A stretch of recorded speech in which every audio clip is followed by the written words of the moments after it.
There's a hidden force in the global economy so massive, so complex, and so misunderstood that it could bring the entire financial system crashing down in a matter of days. It's a market worth $600 trillion, an amount so staggering it's more than 6 times the size of everything the world produces in a year. Most people have never even heard of it, and even fewer can explain how it works. Yet this market, known as derivatives, is quietly woven into the fabric of every major bank, pension fund, and government on the planet. What's even more shocking is that it's now 10 times bigger than it was during the 2008 financial crisis, the very disaster that nearly destroyed the global economy. While the world moved on, this market kept growing in the shadows, becoming more complex and more dangerous with every passing year. If it explodes, there may not be enough money in existence to stop the fallout. What are derivatives? Most people have never heard of derivatives, and even fewer could explain what they are, yet these contracts quietly shape the fate of the global economy every single day. At their core, derivatives are financial agreements whose value comes from something else, an underlying asset like a stock, a bond, a commodity, a currency, or even something as unpredictable as the weather. You don't have to own the asset itself. You're simply betting on how its value will change. Imagine being able to buy insurance on your neighbor's house burning down, even though you don't own the house. If it burns, you collect the payout. That's the logic behind many derivatives, and it's what makes them both powerful and dangerous. There are a few main types of derivatives: futures, options, swaps, and forwards. Each one lets you make bets on the future price of something, often with borrowed money. A futures contract might let you lock in the price of oil or wheat months in advance. An option gives you the right, but not the obligation, to buy or sell an asset at a set price. Swaps are deals to exchange cash flows, like trading a fixed interest rate for a variable one. Forwards are private agreements to buy or sell something at a future date for a set price. On the surface, these contracts sound like smart ways to manage risk. Farmers use them to protect against falling crop prices, airlines hedge against rising fuel costs, and companies shield themselves from wild currency swings. But here's where things get risky. The vast majority of derivatives aren't used by farmers or airlines. They're used by banks and hedge funds to make massive leveraged bets on everything from interest rates to credit risk. These bets are stacked on top of each other, creating a web of obligations so complex that even the experts can't always untangle it. The notional value of these contracts is staggering, and the actual money at risk is often just a tiny fraction of that number. This extreme leverage means a small move in the market can wipe out billions in an instant, triggering a chain reaction of losses across the entire system. The real danger comes from what's called counterparty risk. Every derivative has two sides. If one party can't pay, the other is left exposed. In a tightly connected system, one failure can quickly spread, threatening banks, pension funds, and even governments. That's exactly what happened in 2008, when derivatives turned a housing downturn into a global financial crisis. Today, the market is even bigger and more complex, with risks hidden deep in the balance sheets of the world's largest financial institutions. Most people have no idea that their savings, their jobs, and the entire economy are tied to this invisible web of bets, quietly ticking away beneath the surface. The 2008 crisis, how derivatives nearly destroyed everything in 2008. The world watched in disbelief as the financial system teetered on the edge of total collapse. And at the heart of the chaos was a market almost nobody understood: derivatives. The crisis didn't start with derivatives, but they were the accelerant that turned a housing downturn into a global inferno. It began with subprime mortgages, risky home loans given to people who couldn't really afford them. Banks bundled these shaky loans into mortgage-backed securities and sold them to investors, spreading the risk across the financial system. But that wasn't the end of it. Banks and hedge funds then created complex derivatives based on these mortgage securities, multiplying the potential profits and the potential losses many times over. These weren't just simple bets. They were layers upon layers of contracts, each one tied to the performance of the last, creating a fragile web that no one could fully map out. When home prices started to fall, the first cracks appeared. Suddenly, those mortgage-backed securities weren't worth what everyone thought, and the derivatives built on top of them began to unravel. The most infamous of these were credit default swaps, which were supposed to act like insurance against bond defaults.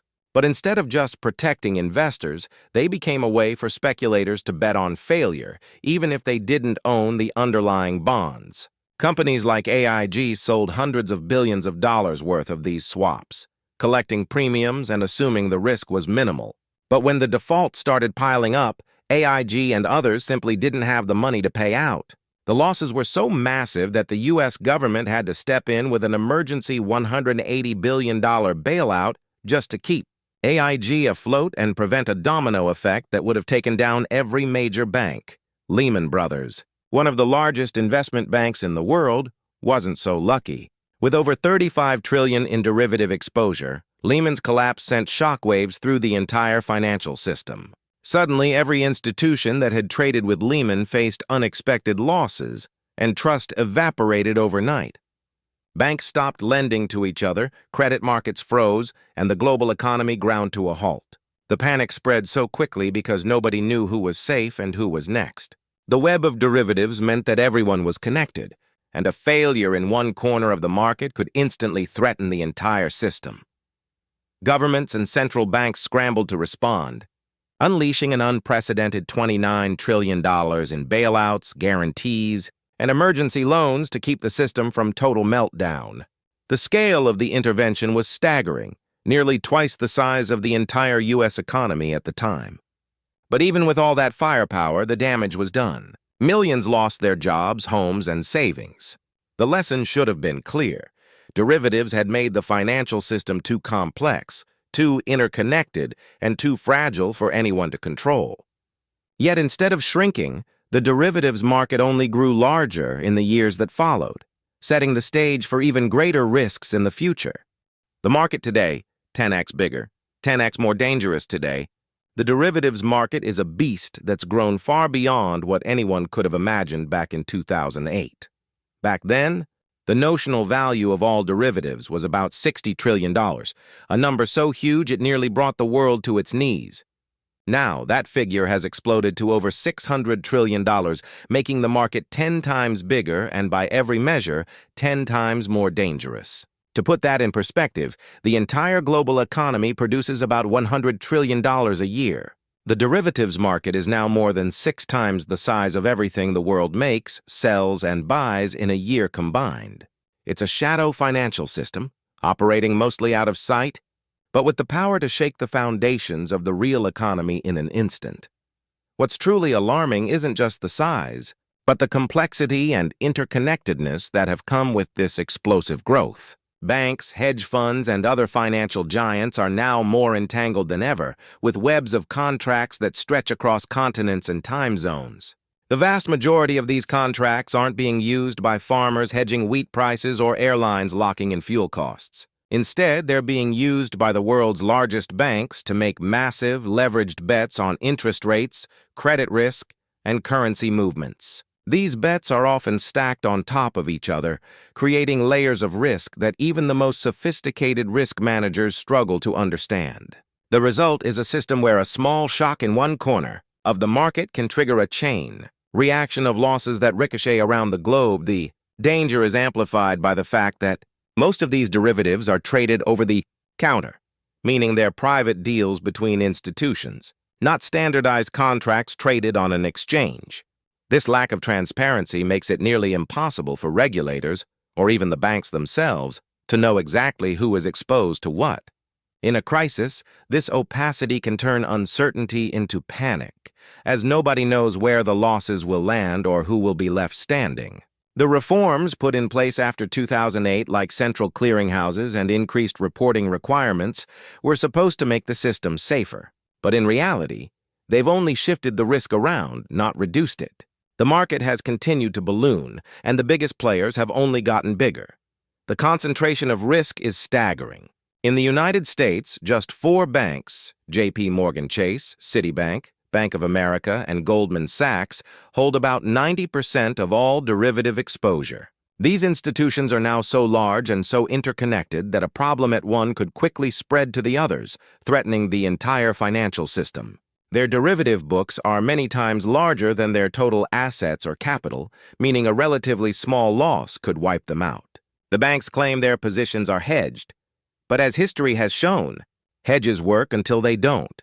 When markets move violently or counterparties fail, the supposed safety nets vanish, and the losses become real. What's even more unsettling is that the risks are now hidden deeper than ever. Accounting tricks and regulatory loopholes allow banks to keep many of their derivative positions off their balance sheets or to value them in ways that mask the true danger. This means that the losses are often invisible until it's too late. The world is now sitting on a mountain of risk, with no clear way to measure or control it. The next crisis could be triggered by something as simple as a sudden move in interest rates, a wave of corporate defaults, or a geopolitical shock that sends markets into a tailspin. With the derivatives market now 10 times bigger than it was during the last crisis, the potential for disaster has never been greater.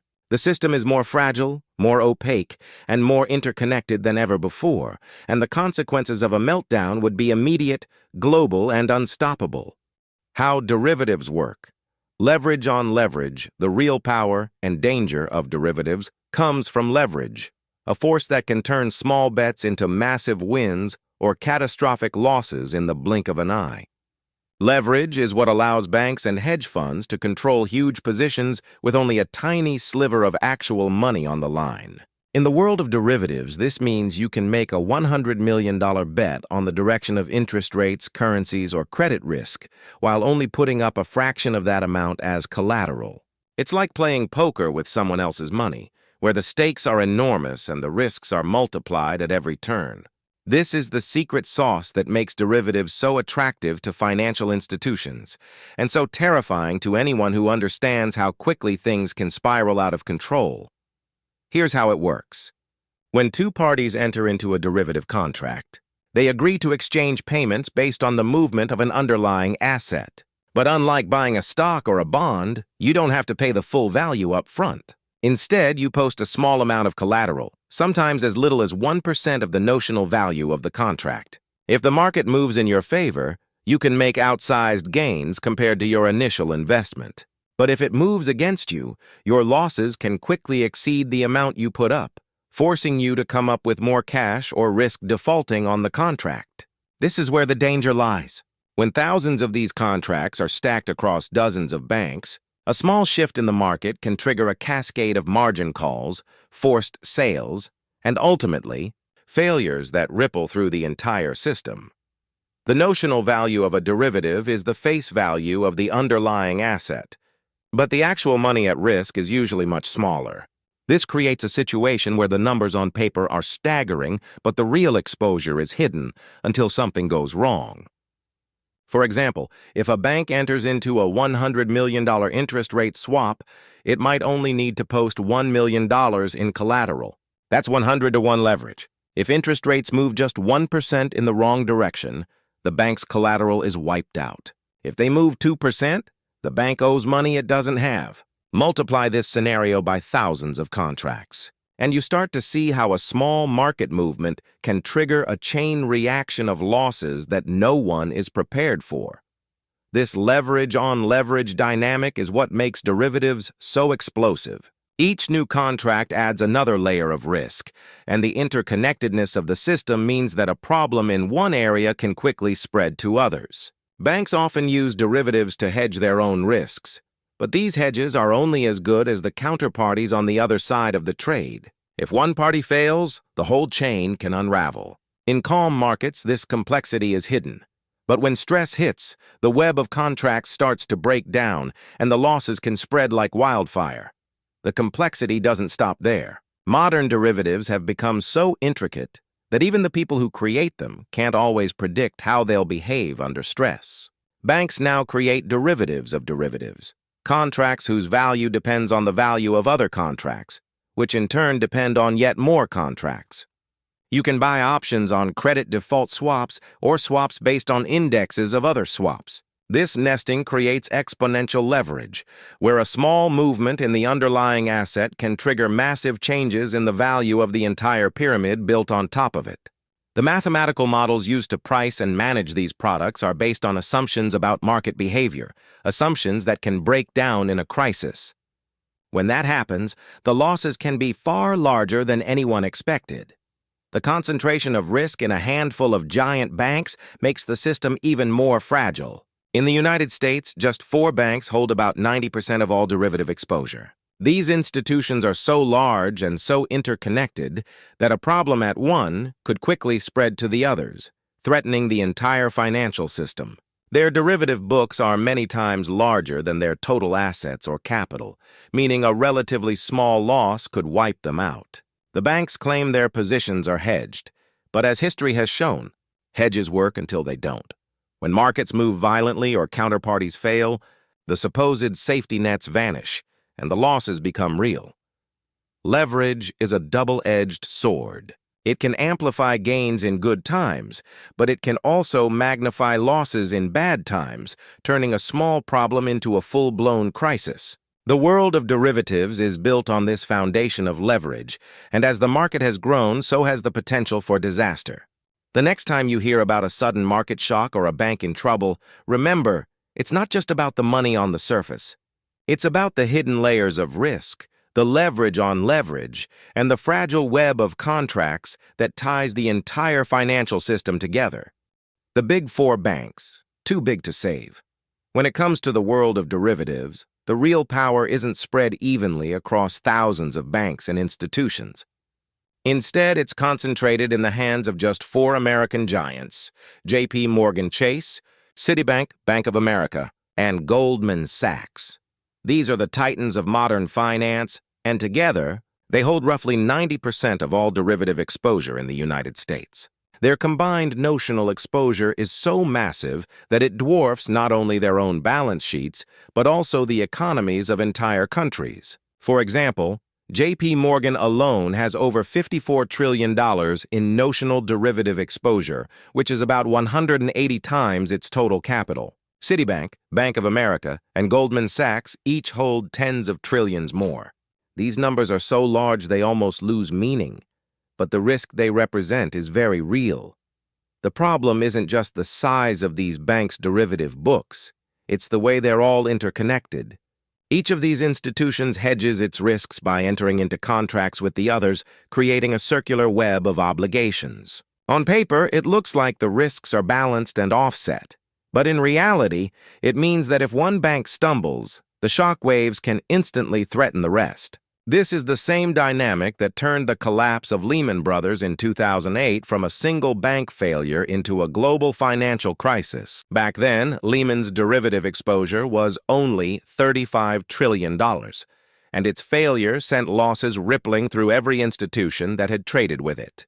Now the big 4 banks are even more exposed, and the stakes are exponentially higher. What's even more alarming is that these banks are now so large and so essential to the functioning of the global financial system that they're considered too big to fail. In 2008, that meant the government had to step in with massive bailouts to prevent a total collapse. But today, the situation has changed. The sheer scale of their derivative exposure means they're not just too big to fail, they're too big to save. If one of these banks were to suffer catastrophic losses on its derivatives, the amount of money needed to bail it out would be far beyond what any government or central bank could provide. The resources simply don't exist. The U.S. government is already carrying record levels of debt, and the political will for another round of trillion-dollar bailouts is all but gone. The banks themselves argue that their risk is overstated because many of their positions offset each other, and their net exposure is much smaller than the notional value suggests. But this is the same argument that was made before the 2008 crisis, and it proved disastrously wrong. Hedges work only as long as all parties remain solvent and markets remain liquid. In a crisis, those assumptions break down, and the gross exposure becomes the only thing that matters. If one bank fails, the others are immediately at risk, and the dominoes can fall with breathtaking speed.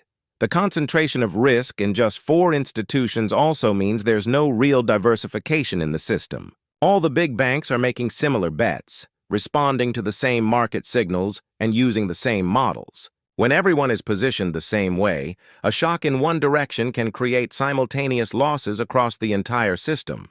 This isn't risk management, it's systemic fragility disguised as sophistication. The reforms put in place after 2008, like central clearinghouses and increased oversight, haven't changed the fundamental structure of the market. The big four banks are still the main players, and their derivative books are bigger and more complex than ever. If a crisis were to hit today, the consequences would be immediate and global.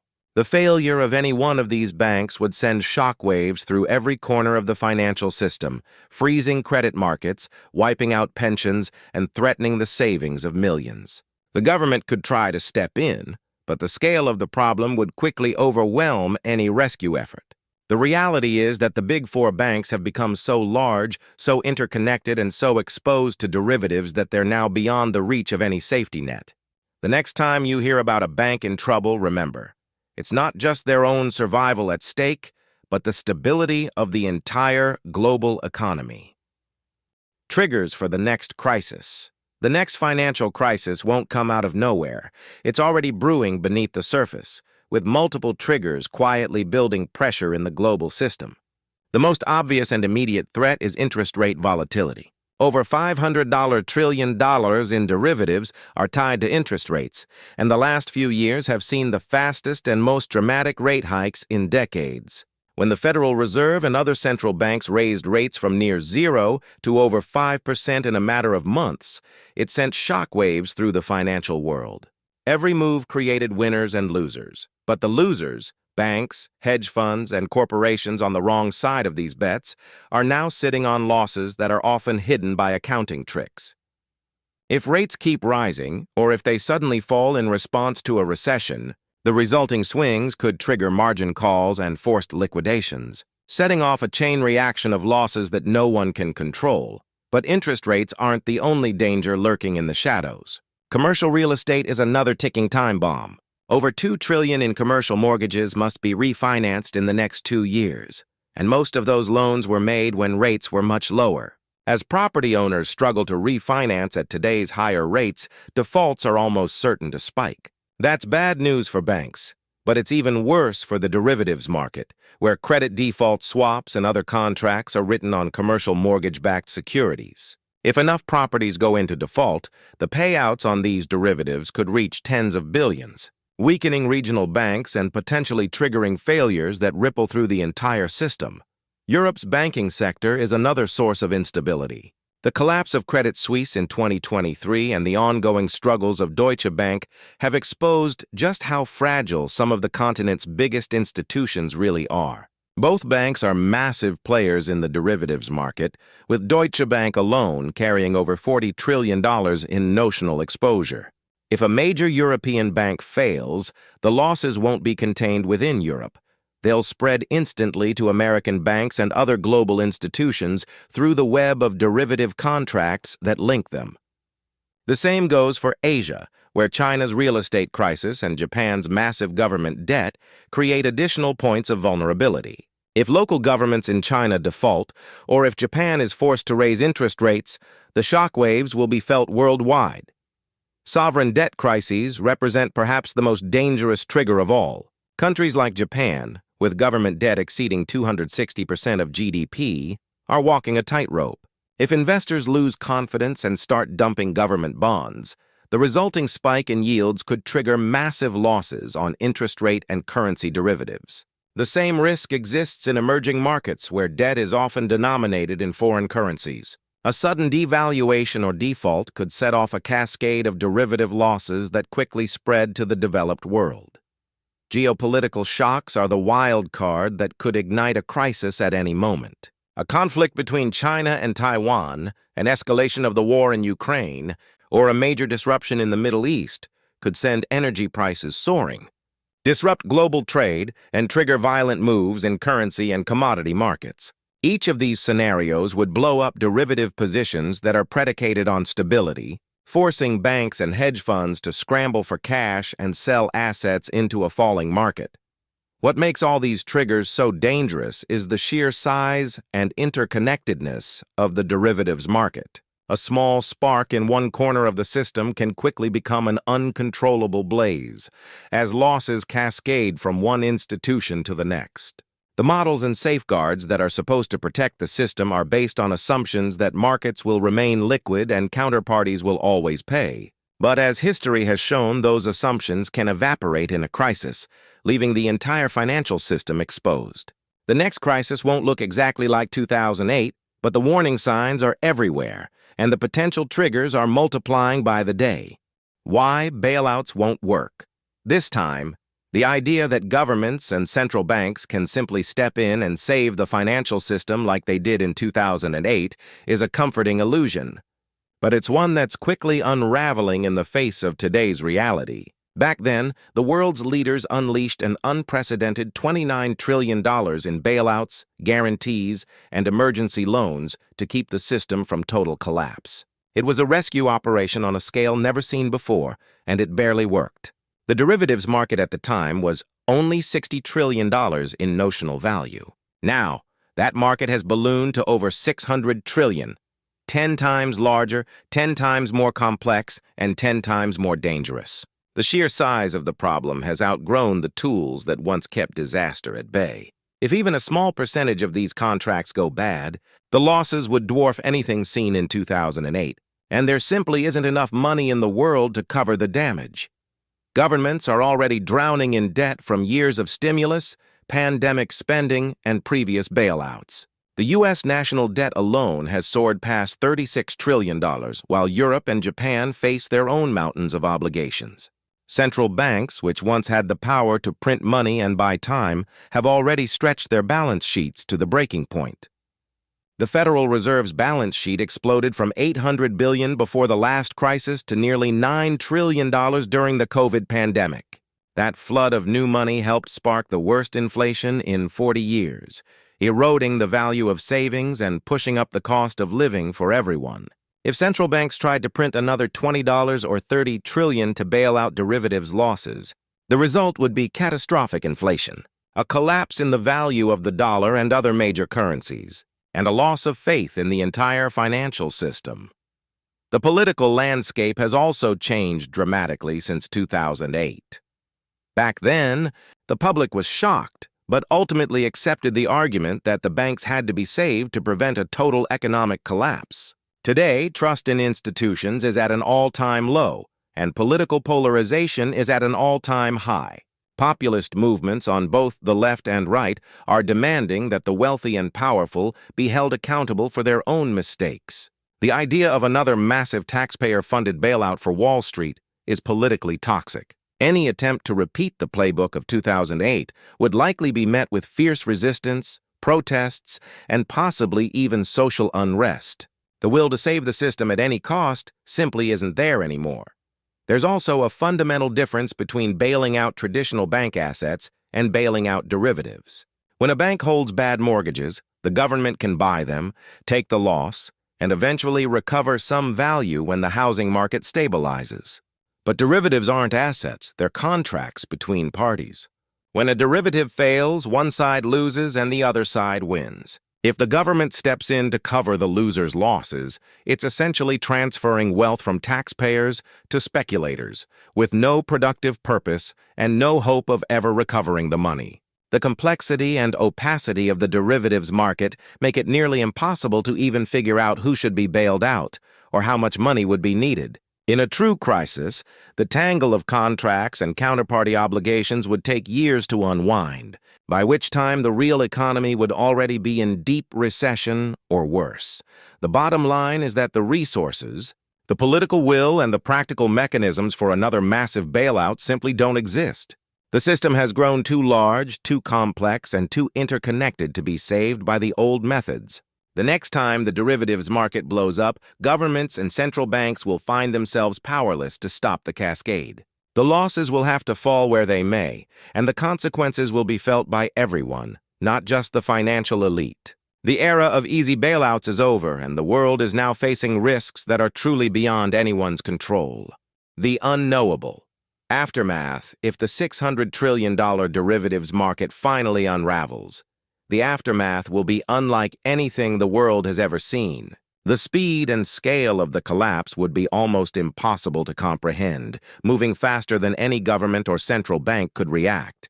In 2008, the financial crisis unfolded over months, giving policymakers time to scramble together emergency measures and massive bailouts. But a derivatives meltdown would be different. The interconnected web of contracts means that when one major institution fails to meet its obligations, the shockwaves would ricochet through the entire global system in a matter of hours or days. Bank accounts could freeze without warning, credit cards might stop working, and pension funds could suddenly show losses so large that retirement becomes a distant dream for millions. The disruption wouldn't be limited to Wall Street or the world's financial capitals. It would hit ordinary people everywhere, from small towns to major cities.